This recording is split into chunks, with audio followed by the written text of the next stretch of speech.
Hello, everybody. For this week's discussion, I went with option two, based on the reading and instructor videos. What were the primary developments in the transportation revolution? After watching and reading this week, the three major components were the construction of canals, roads, and railroads. Um, it began early in the 1800s.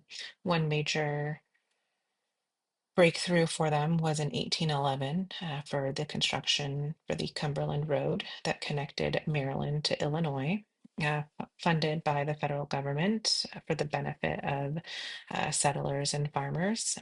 It really kick-started things for them. Um, Cities like New York City funded the built turnpikes and charged fees. So that's how they funded things like that. Um, and then they moved into uh, canals, or maybe not moved in, but also started manually digging canals. Um, Erie Canal linked the Hudson River and the Atlantic seaboard to the Great Lakes and Mississippi River. That was also chartered by New York State in 1817, but it took 7 years to complete, which finally opened in 1825. It reduced the cost and time of transporting goods, which ended up leading to 15 million worth of goods being transferred each year. Um, some of these canals were also funded by the federal government, which encouraged commerce and development of agricultural markets and settling in the West. And finally, railroads. The Mohawk and Hudson Railroad was the first to with a steam locomotive in 1831. Once they realized how quickly you could move in comparison to the other methods, they really began to kickstart that. By 1840, they had more than 3,000 miles of canals and 30,000 miles of tracks laid.